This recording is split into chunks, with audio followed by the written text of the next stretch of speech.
Pagkakataong ito, tatalakayin ko naman po yung iba't ibang dahilan ng kirot sa bayag. Ito na po tayo sa number 5. Ito po ay isang emergency situation. Dapat alam niyo po yung mga simptomas nito, mga sir. Ito po yung tinatawag na testicular torsion or in other words, twisted testicles. Okay, nangyayari po ito kapag yung tinatawag na spermatic cord na pumapalibot po sa inyong vas deferens or sa mga arteries po na nakapalibot dyan at nakakonekta po yun sa inyong testicle ay umikot. Nagkaroon po ng twisting, Kapag hindi nyo po yan napagamot agad, okay, maaaring mag-cut ng blood flow dun sa inyong testicle. Anong mangyayari pag walang blood flow ng ilang oras, okay? Mawawala ng blood supply po yung testicle, mamamatay po yung mga cells doon. Kapag hindi nyo po yan napagamot agad, maaaring magdulot po yan ng pagkatanggal ng inyong testicle. Lalong-lalo na kung namatay na ito or nawalan ito ng blood supply. Ang condition po na ito ay common daw po sa mga lalaki edad 25 pababa, okay? Ang mga simptomas po nito ay yung pagsusuka, pamumula or pangingitim po ng inyong isang bayag or dalawang bayag. Kapag namula or nangitim po yan, possible na may testicular torsion. At pagkakaroon ng bigla at sobrang kirot po ng one side ng inyong bayag or ng inyong scrotum. Pamamaga at ganun din po yung pagsusuka. Once na naramdaman nyo po yan, pumunta na po kayo agad sa ER.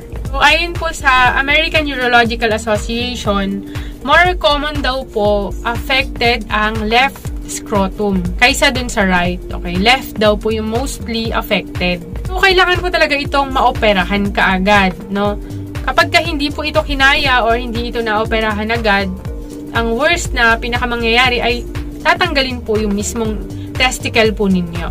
Lalo na kapag ilang oras na ang lumipas at nawalan ng blood supply yung inyong testicles. Ang tanong po, kapag natanggalan ba ng isang bayag, okay, yung kalahating bayag, magkakaanak pa ba? Yes naman po. Basta yung natitirang testicle pa naman po ninyo ay gumagana, yes, possible po na magkaroon pa po kayo ng chance na magka-baby. Kung wala po sa mga nabanggit ko po ang possible reason ng kirot sa inyong testicle, kung nakakaranas po kayo ng kirot at may nararamdaman kayong bukol, at pamamaga, maaaring dahil ngayon sa tumor. Ang pito po yung tinatawag na trauma, okay, para sa mga nasuntok or natamaan ng bola, okay, nasiko. Pag napalakas po yung impact po noon sa inyong testicle, sa inyong bayag, okay, delikado rin po.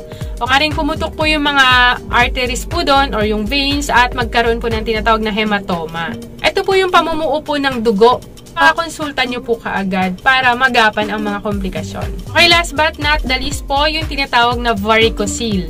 Okay, nakakita na po ba kayo ng varicose veins, di ba? Nakikita nyo na mamaga or talaga, malalaki po yung mga ugat-ugat. Ganon din po yung maaaring mangyari dun sa mga veins po ninyo, dun sa inyong spermatic cord, okay? Pagka napansin nyo po na habang naglalaro kayo ng mga sports or gumagawa kayo ng gawaing bahay or nagwo-work po kayo, pag medyo napapagod po kayo, ay kumikirot po yung inyong bayag. Napakahalaga po ang pagpunta sa doktor kapag nakakaranas po kayo ng discoloration or yung tinatawag na kakaiba yung kulay. Okay po? Medyo nangingitim yung inyong bayag at nakakaranas ulit po kayo ng pagkahilo or pag may dugo na lumalabas po sa mga penis po ninyo, maaaring ibang kulay. Pwede rin yon. At yung pamamaga at pagsusuka, kirot din po na lumalala habang nagtatagal.